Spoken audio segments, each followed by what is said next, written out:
नमस्ते। हम लोग खड़े हुए हैं इस समय गोंडा शहर से लगा हुआ भुतहा ताल है, इसके किनारे। भुतहा ताल विष्णुपुरी कॉलोनी के पीछे है और यहाँ पर सैकड़ों की संख्या में इस समय पक्षी आए हुए हैं। इन पक्षियों में एक जो सबसे ज़्यादा तादाद है वो है लेसर विस्लिंग डक की। इसके अलावा यहाँ पर पर्पल मूर हैन है और इसके अलावा और भी कई सारे पक्षी यहाँ पर हैं। करीब 5-6 प्रजातियों के पक्षी इस समय तालाब में मौजूद हैं। तो भुतहा ताल में ये पक्षी जो है सालों बाद आए हैं। करीब 1 या 2 दशक के पहले यहाँ पर पक्षी आया करते थे, पर पिछले लगभग 10-15 सालों से यहाँ पर कोई पक्षी दिखाई नहीं देते थे।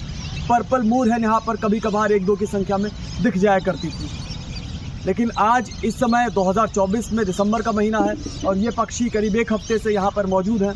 तो ये बड़ा अच्छा संकेत है इस तालाब के लिए। अब इस तालाब में ये पक्षी आना कम क्यों हो गए या तालाब के सामने समस्याएं क्या हैं, उसकी अगर हम बात कर लें तो चूँकि ये शहर से लगा हुआ तालाब है, इसके चारों तरफ जो है बहुत सारे घर, मकान, कॉलोनीज़ लगातार बनती जा रही हैं। विष्णुपुरी कॉलोनी का एक नाला जो है वो भी इसी तालाब में गिराया जा रहा है। तो बहुत ज़्यादा जो घरों का सीवेज है और ऐसा अपशिष्ट है वो बहता हुआ आ रहा है।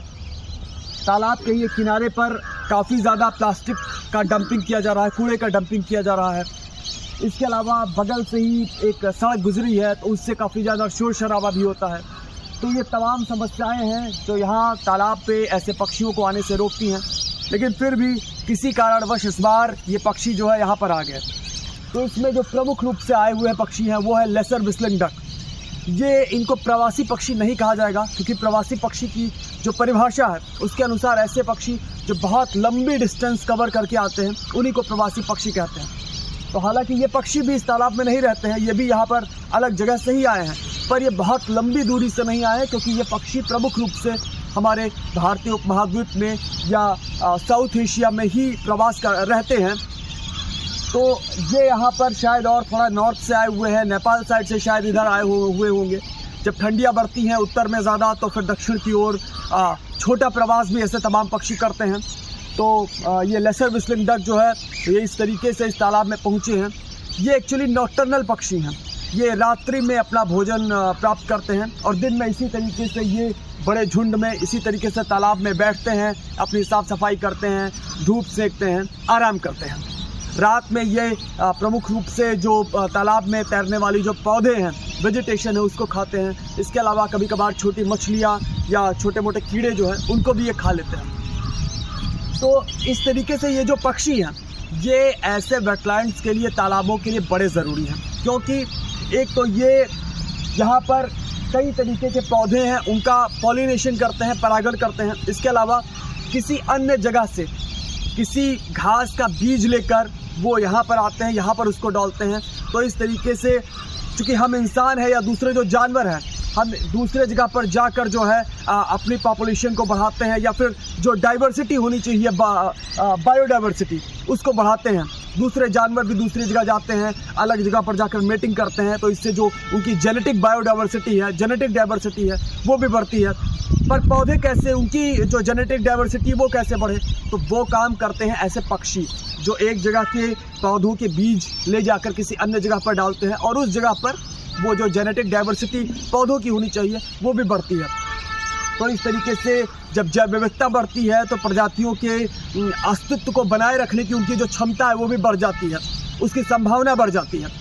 तो ये बहुत आवश्यक कार्य है जो ये प्रवासी पक्षी करते हैं। इसके अलावा ये पक्षी जो है ये वेजिटेशन कंट्रोल का भी काम करते हैं यहाँ पर। चूँकि ये पौधे खाते हैं तो जाहिर सी बात है जब ज़्यादा पक्षी होंगे तो तालाब की वेजिटेशन कंट्रोल भी होगी। इसके अलावा पक्षियों को, इन प्रवासी पक्षियों को तालाब के वेटलैंड्स के स्वास्थ्य का सूचक भी माना जाता है। मतलब अगर किसी तालाब में, वेटलैंड में अच्छी संख्या में प्रवासी पक्षी या कहीं अन्य से पक्षी आते हैं तो इसका मतलब वो तालाब जो है वो एक अच्छा हैबिटेट है और वो पक्षियों के रहने के योग्य है, मतलब वो अच्छी उसका स्वास्थ्य अच्छा है। अब यहाँ पर इसका एक और दूसरा पहलू भी है। यहाँ पर ऐसे पक्षी ही आए हैं जो प्रमुख रूप से वनस्पतियाँ खाते हैं, प्रमुख रूप से मछली खाने वाले पक्षी यहाँ पर नहीं हैं। तो इसका मतलब चूँकि यहाँ पर जो ये प्रदूषण नाले से आ रहा है, वनस्पतियाँ ज़्यादा बढ़ गई, तो प्रकृति का उन वनस्पतियों को कंट्रोल करने का एक तरीका भी है कि ऐसे पक्षी जो वनस्पतियों को ज़्यादा खाते हैं वो आए और वो यहाँ पर कंट्रोल कर रहे हैं। हाँ, जो पंछी आए तो 12 माह तो रहेंगे, केवल ठंडी में आते हैं क्या? कई जगहों पर चूँकि ये जो है ना लेसर व्हिस्लिंग डक, चूँकि ये भारतीय उपमहाद्वीप के ही हैं तो कई बार ये 12 महीने भी रहते हैं कुछ जगहों पर, है ना। लेकिन चूँकि जब एकदम उत्तर भारत में कोई पक्षी होगा, ज़्यादा ठंडी पड़ेगी तो थोड़ा सोचेगा भाई कि थोड़ा आगे दक्षिण की ओर बढ़ा जाए जिधर थोड़ी कम ठंडी होती है। तो छोटे मोटे माइग्रेशन 100 किलोमीटर, 200 किलोमीटर, 300 किलोमीटर के ये लोग करते हैं, है ना। तो हो सकता है कि इनको ये जगह भाग जाए, है ना, और वो यहीं पर रुक जाए। लेकिन अब इतने सारे यहाँ पर समस्याएं हैं, मुझे नहीं लगता ज़्यादा समय यहाँ पर रुकेंगे, क्योंकि उत्तर से आए होंगे, फिलहाल के लिए उनको अच्छी जगह दिख गई तो रुक गए। मन लगेगा तो रुकेंगे, नहीं लगेगा अच्छा तो काफ़ी लग रहा है। हाँ बिल्कुल, बहुत ही सुंदर है और गोंडा शहर से लगा हुआ तालाब है, वहाँ पर नज़ारा मिल रहा है तो कोई और बर्ड सेंचुरी में जाने की ज़रूरत क्या है ना।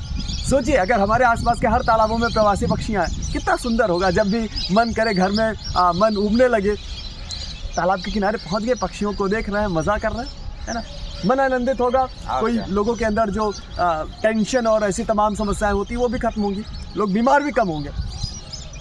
तो ये तमाम चीज़ें हैं जो ऐसे जो पक्षी हैं ये हमारे प्रकृति की इस तरीके से मदद करते हैं। इसके अलावा जब ऐसे पक्षी आते हैं तो आसपास की जगह जो है वो भी मनोरम हो जाती है।